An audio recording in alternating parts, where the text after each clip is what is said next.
بەڵای زان و خۆشەویستانمان لە تۆری یەکەمی بەرنامەکەماندا باز لە ڕۆڵی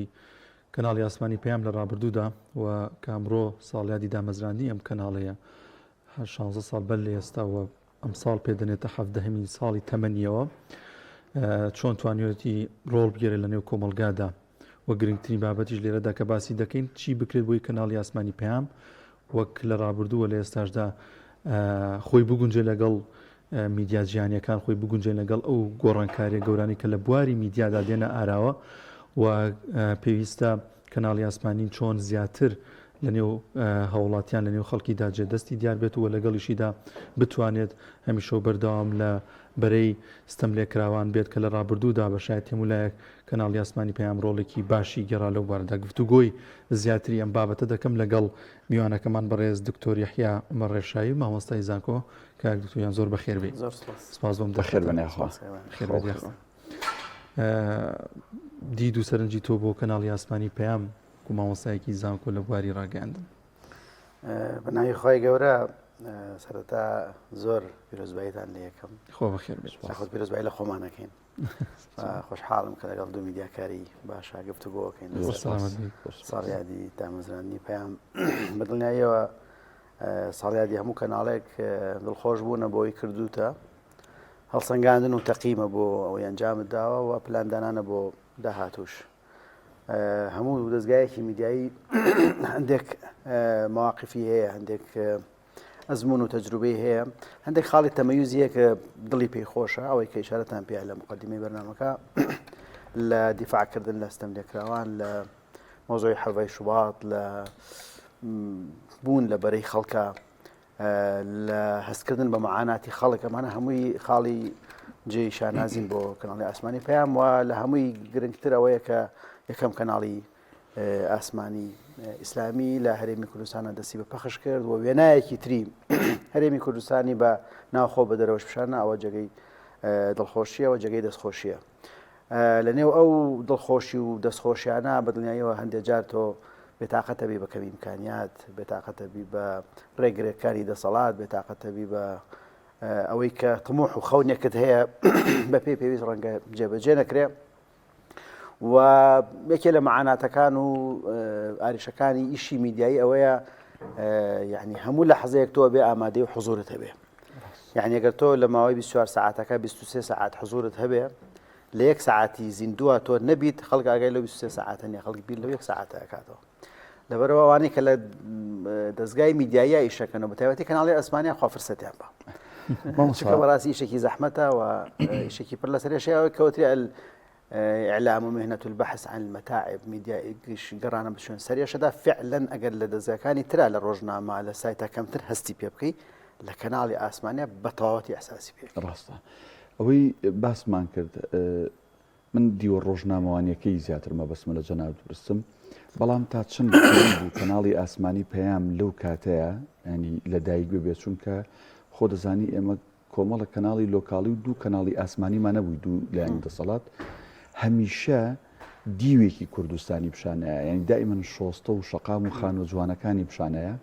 و مامۆستای ئاینی و میحراب و مزگەوت و مینبەر تەنها لە ڕەمەزانە ئەویش لە 10 دقە چارەکێکی ئێوارانە بوو. ئەم ضرورەتی کەناڵی ئاسمانی پەیام کە یەکەمین کەناڵی ئیسلامی کوردیە یعنی لە ڕووی ڕۆژنامەوانی و بە فعلی ضرورەت بوو. خۆی لەو کاتا چالنج و تەحەدای بەردەم کەناڵی ئاسمانی پەیام ئەو بوو لە کەناڵێکی مەحەلیەوە نەقڵ بوو بۆ کەناڵێکی ئاسمانی. واتەوە ئەزمونەکەتان ئەزمونی مەحەلی بوو ببورن ئاوەکە دوورە لێمەوە دەستم پێ ناکەم. ئەزمونێکی مەحەلی بوو و تەلەڤیزۆنی کۆمەڵ بوو ئەو کاتە لە شار و شارۆچکەکان بەڵێ هەبوو. ئەو نەقڵ بوونە بۆ ئاسمانی بوون کارێکی ئاسان نەبوو. مە تەحەدای دووەم زۆربەی کەناڵ ئاسمانەکان کە دروستە بن پێشتر دەوراتی مکەسەف و ئیمکانیاتی زۆر و هەتا ئەتوانم بڵێم خەبیر و شارەزای نێودەوڵەتیان بۆ دروستکردنی کەناڵەکە. کەناڵی ئاسمانی پەیام بە ئیمکانیاتێکی گەر جایز وڵە متەواضعانە بە ئیمکانیاتی خۆماڵیانە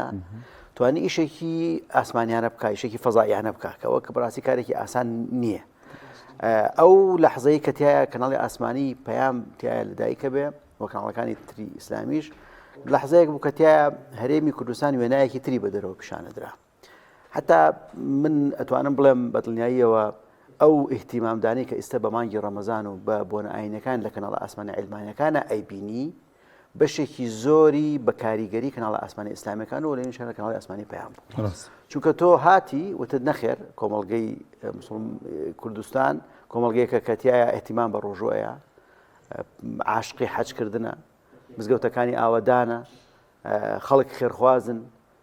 و خەڵک دینداری تایە ڕشکی داکتیوە جەژنەکان تایە زۆر گرنگە ئەمانە هەمووی هەندێک مەراسیم بوون کە لە کەناڵە ئاسمانەکانی ترا پیشان نەئەدرا و دیوێکی کە پیشان ئەدرا کە دیوێک بوو کە تایە ئەم کۆمەڵگەیە ڕۆ قیبلە نییە ڕۆ نوێژ نییە ڕۆ عیبادات و خواناسی نییە کە تۆ هاتی ئەم دیوەی ترت پیشاننا ئەوانیشن ناچار کرد من بەخۆشیانم تۆ چەند جار وتمە ئێوە یەکێک لە فەراقەکانتان ئەوە بوو خێری ئەم کەناڵە ئاسمانیانە بنووسی ئیسلامیەکان کە هاتن ئێوەیان لەسەر ئەوە ڕاهێنا کە ڕاگەاندن ئەبێ ڕنگدانەوەی واقعی کۆمەڵگە بێ هەج ڕاگەاندنێک و هەج میدیایی ناتوانێت ینی ناڵێن بە سەداسەد بەس دەبێت تا ڕادەیەکی زۆر تۆ بتانی ئینعیکاس و ڕنگدانەوەی ئەو کۆمەڵگەبی کە تایاژی کۆمەڵگەکە چی ئیحتیمام پێیە چی بایەخ پێیە تۆ ئەبێ ئیحتیمام و ئەو بایەخە بەوە بێت لەبەرەوە کەناڵی ئاسمانی پەیام لەو لەحزەیە کە تیا دروست بوو جێگەی دەستخۆشیە کە توانی ناڵێم هەموو فەراغەکە بەس بەشێکی زۆر لەو فەراغە پڕکاتەوە و ئەمە ئیشی بەردەوامی شیویستووە کە ئەبێتەوە بەردەوام بی لەسەر ئەمە چونکە تەنها بە ساڵ و 2 ساڵ نییە تۆ لە 2008 تا ئێستا بەردەوام ئەبێتەوە ئەم بوارەی خۆت ڕفرێشکەیتەوە ئەم ڕفرێشکردنە بەڕاستی پێویستی بە ئیمکانیاتەوە پێویستی بە توانایی جۆرا جۆر کاک زۆر لەو سەروبەندەدا کە ڕاگەنرا ینی بۆ شۆک بوو بۆ ئەوانی دیکە بۆ میدیاکانی دیکە کە بوونیان هەبوو ینی ئەگەر بڵێن بە شاز لە شازەکان لەوانێ پێیان ناخۆش بوو بێت میدیایەکی لەم چەشنە دەرکەوتووە ینی بۆ زەربە بوو بۆ ئەوانیانی هەر خۆی لە دنیای ئیعلامە منافەسەی نێوان دەستگا ڕاگەاندنەکان حاڵتێکی سروشتیە هەتا لە ئیشی دوکانداری و بازاڕیشەوە هەیە کاتێککە مارکێتێک لە پاڵتا دروستە بێ بە شێوازێکی کە عەرزی شمەکەکانێکە لە خۆتەوە تۆ چەلەنج و تەحەدایەکت بۆ دروستە بێ لە ئیشی میدیاییشە وایە یعنی ئێستا تۆ یەکێک لە چالنج و تەحەداکانی بەردەم کەناڵی ئاسمانی پەیام ئەوەیە لەناو ئەم قەرەباڵخیا تۆ بتوانانی تەمەیزت هەبێ خۆ بدۆزیتەوە دوو تەحەدای گەورە لە بەردەم ئیشی میدیای ئیسلامی هەیە ئەگەر ئەوان یەک تەحەدایان لەبەر ئێمە دوو تەحەدامان هەیە تەحەدای یەکەم ئەوەیە تۆ بتوانی لەم کەمبوونەوەی بینەری تەلەڤیزیۆن و کەناڵی ئاسمانیە تۆ بینەر بۆ خۆت ڕاکێشی من ئێستا لە زانکۆلتان ناشارمەوە بەردەوام ئەو ڕاپرسیەکەم ینی لە چەند محازرەیە جارێک بیاخود لە دەوراتە لە کۆنفرانساتە لە وەرکشۆپەوانە کە بەشدارە بین ڕاپرسیەکە وەڵام چەند کەس سەیری تەلەڤیزیۆنەکە لێتان ناشارمەوە ساڵ بە ساڵ بینەرەکان بینەری تەلەڤیزیۆن کەمترە بێتەوە بەهۆی سۆشیال میدیا بەڵێ ئەمە خۆی تەحەدایەکی گەورەیە بەردەم نەک ئێوە هەموو کەناڵ ئاسمانەکان هەموو تەلەڤیزیۆنەکانی دنیای ئێستا ئەو کێشەیان هەیە و گرفتیان هەیە ئەمە تەحەدایەکەم تەحەدای دووەمەوەی تۆ بتوانی لەناو ئەم زۆری کەناڵە ئاسمانیانە تۆ خۆ بدۆزیتەوە بەحسێکم ئەنجامما لەسەر ڕۆڵی کەناڵە ئاسمانی ئیسلامیەکانی هەرێمی کوردستان لەسەر ئاشتەوایی کۆمەڵایەتی لێم پرسی بوون لە سامپڵەکە لە عینەکە ئایا چەندێکتان بینەری کەناڵی ئاسمانی ئیسلامی لە سەدا تقریبا 35 بوو وتوان ئەمە بینەری نین ینی ئەو سا 65 کەوتوانێن بینەریکە لێم پرسی بوون بۆ چی بینەری نین ینی بۆ 35 6 بژاردەم خستبووە بەردەستیان یەکێ لە بژاردەک ئەوەی کە ڕقەمی یەکەمی بەدەستیان هەبوو ئەو بژاردەیە بوو کە ئەڵێ لەبەر بوونی کەناڵی ئاسمانی بەهێزتر لەبەروی کەناڵی ئاسمانی بەهێزتر هەیە من پێویستم بۆ نییە سەریەکەوە لەبەرەوە ئەمە تەحەدایە بەڕاستی چالنج تۆ بتانی لەناو ئەم قەرەباڵخی و زۆری ئیمکانیات و کەناڵی ئاسمانیە کە هەیە لە هەرێمی کوردستانە تۆ بتوانانی خۆ بدۆزیتەوە من هەندێک جار بە برادرانەڵم ئەڵێم بەڕاستی زۆر جێگەی دەستخۆشی و جێگەی دڵخۆشیە کاتێک کە تۆ بە جێگەی خەفەتیشە بەڕاستی لە هەما کاتیشە حدەسێک ڕوویاوە سەعات 12 شەوە لە شوێنێک لە هەرێمی کوردستانە کامێرەمانێک دەیە کە ئەو پڕی 400-500 هەزاری تێ کەناڵی ئاسمانێکی تری شوێنێکی کە لە ملیۆنە زیاتری هەیە ئەم 12 شەوە کە دنیا ساردە کە ئەو کاتی دەوامیشی نییە بە میشەڵی بڕۆ ئامادە بە بەیشڵی بڕۆ ئامادە هەردووتانەبێ ئامادە بن پاڵێک هاوەستاون ئەو بە ئیمکانەتێکی زۆرەوە بە مەعاشق و موچەیەکی زۆر ئەمیش بە موچەیەکی کەمەوە ئەبێ هەمان وێنە هەمان سوورە هەمان ڕاستەوخۆ بوون هەمان و بیژمێنێتەوە جارێ ساعات ڕەنگە بمێنێتەوە تەحەدەلەوە ئەو کامێرە و ئەجیزانی پێشیانە هی ئەم و ئەو ئاسمان و ڕسمانە تۆ لەو کاتە هەست بە بێتاقەتیەکەی بەڵام طبعا ئەمە ئەوە ناگەینە کە ناتوانانی ئیشی کوالیتی بەرز بکەیت چونکە یعنی تۆ ئەتوانی بە هۆی کەسی نەوعیەوە ئیشی گەورە ئەنجام بدەیت لە هەرێمی کوردستانە ئەگەر پەرلەمانێک نمونە بهێنینەوە هەندێک فراکسیۆن هەبوون هەندێک ئەندام پەرلەمان هەبوون بەقەدەر 15 ئەندام پەرلەمان تەسیر و کاریگەریان هەبوو بۆ چونکە کە پەرلەمانتاری نەوعین یاخود فراکسیۆنێکی نەوعیە لە ناو ئیشی میدیاییشە تۆ ئەگەر بتوانی دەستبەری بۆ هەندێک حاڵات و هەندێک ڕووماڵی هەندێک بکەی و تەمەیوزێک بۆ خۆت دروستکەی ئیشی میدیایی دووشتە یا ئەوەیە بێ خۆت متەمەیز بی یعنی خاڵی جاکەرەوەت هەبێ خەڵک بتناسێتەوە یا لاساییەکەیتەوە تەمان لاساییکردنەوە بەلای منەوە هیچ نەنگی نییە هیچ کێشە نیە بەس ئەوەیە چۆن لاسایی ئەەکەیتەوە واتە لە جیهانی میدیا بەردەوام لاساییکردنەوە هەیە یعنی کەناڵە ئاسمانەکان ویشی میدیایی لاساییکردن ئیسە بۆ کاتێک کە سیێنێن دروستە بێ کاتە 24 ساعتی خاڵێکی تەمەیوزی بوو بەڵام دوای ئەوە کەناڵ ئاسمانەکانی کە دروستە بن لاسایی سیێنێنەکەنەوە بەڵام بە مۆرک و بە تایبەتمەندێتی خۆیان لەبەرەوە هیچ مەترسی نییە و هیچ دەنگی نیە لەوەی تۆ لاسایی ئەزمموی ئەعلامی شوێنێکی کە بکەیتەوە بەڵام چۆن ئەمە بەهێزترەکەی و ئەمە چۆن جوانتر پیشانەی و چۆن ئەتوانی شازێکی باش تعامل لەگەڵ هەڵسەکەوتی لەگەڵ باش لەسەر ئەو نۆعی جەنابەت باست کرد لەو کاتەیە لە ساڵی 2010 بۆ ئیمکانەتی کە لە ڕووی با بڵین تەکنیکی و ئامێرەکانەوە وەکو ئێستا بێگوان پێشکەوتونە بۆ لە نهێویشانە کەناڵی ئاسمانی پێیان بکەی کۆمەڵی ئیسلامی ئەو کات و کۆمەڵی دادگەریەسەیە خۆت لە نزیکەوە ئاشنای ئەزانی وەزی ئیسلامیەکان لە ڕووی مادیۆ چۆنە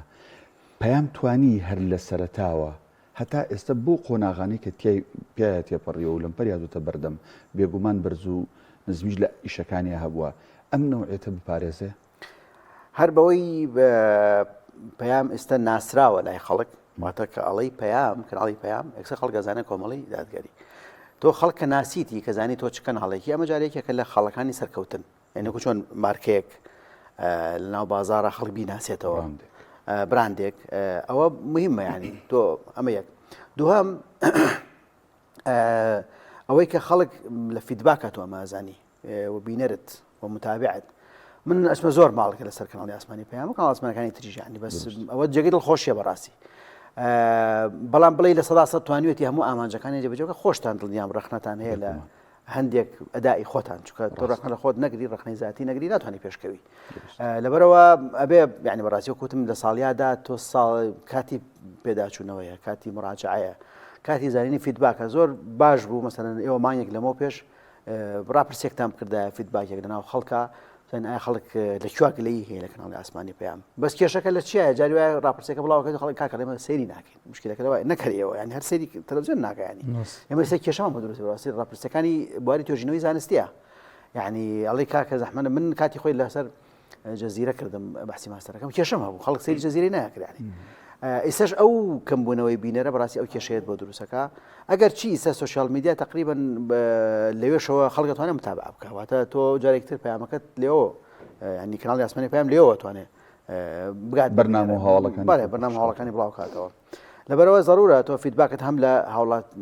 مثلا ئەوانی لە هەندەران نەژین جالی کوردی لە دەرەوە لەناو هەرێمی کوردستان کوردانی پارچەکانی تبزانە خەڵک چەندێک بینەری تۆیەوە چەندێک تاڕەوە کوێ ڕخنە و گلەی ئەوەندەی ڕخنەی خەڵک مهمە ئەوەندەی ڕخنەی کەسانی پسپۆرت مهم نین چونکە ئەو نزیکە لێەوە و باش متابعی کەناڵەکەکە و ئەزانێت لە کوێ نقصانی و گرفت و کێشە هەیە دوای بەسیتەوە بە دیراسات و لێکۆڵنەوە بۆی کە دەبارەی عیلمە پێویستە بەگشتی بۆ ئیمکانەتەکەمی کە هەمانە چی بکەین کە دوانەکەوین یان پرسیارێکە بگەم بە شاز لە شازەکان ینی وەکو سپۆری جەناب لە وای ڕاگەاندنە کەم و کورتیمان لە چیدا هەیە بۆی کە ئێمە لە داهاتوودا وردەوردە بەرەو باشتری بکەین جاوە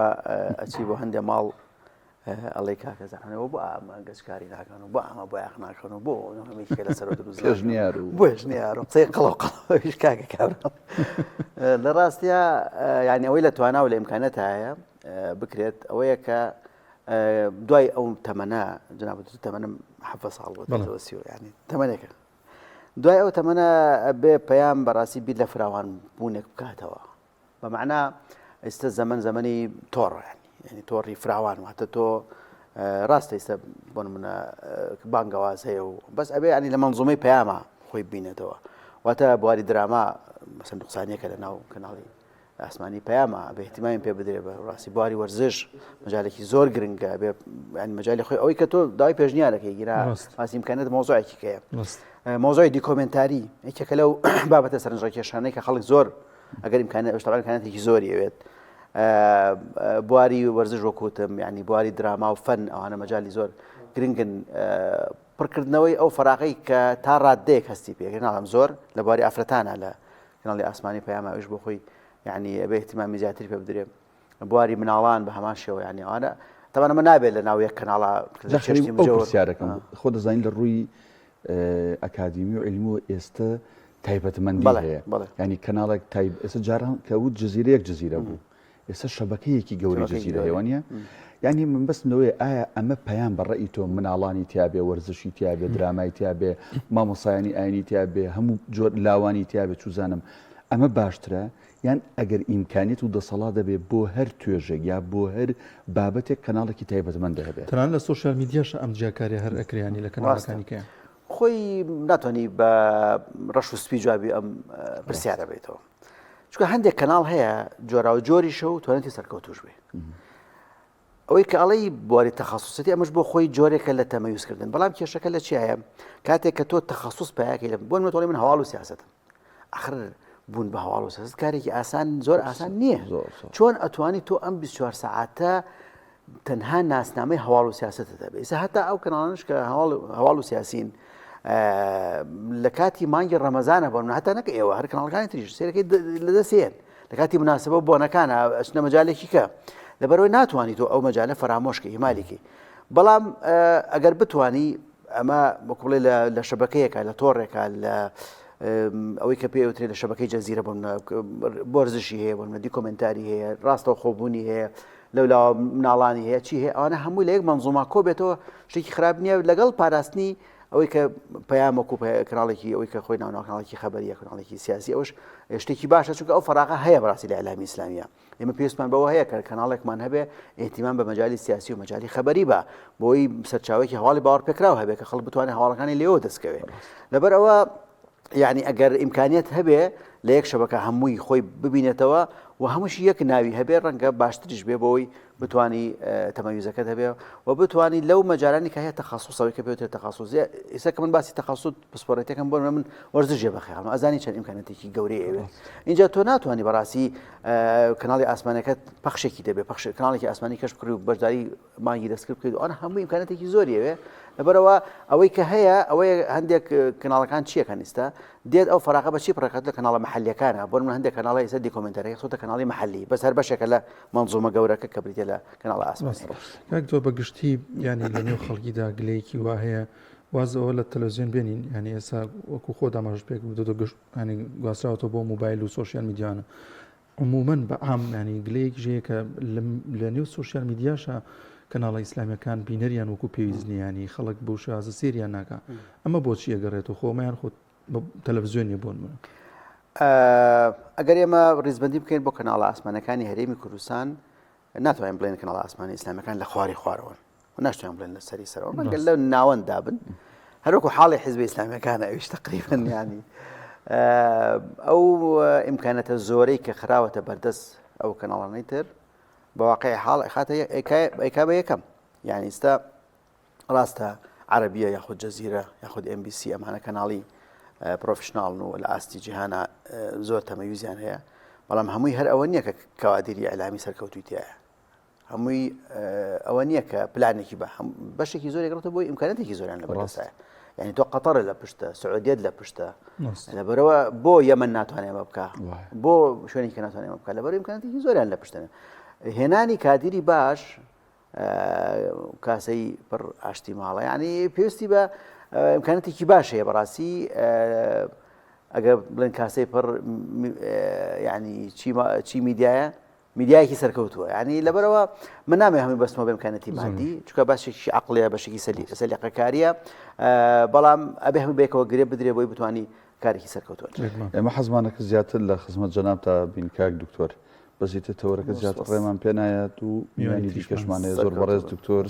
یەحیا عومەر ڕەشایی مامۆستای زانکۆ سپاس بۆی کە لە ساڵیادی پێیان و لەم تەوەرەیە لەگەڵمان بوویت. خێر بێخۆ.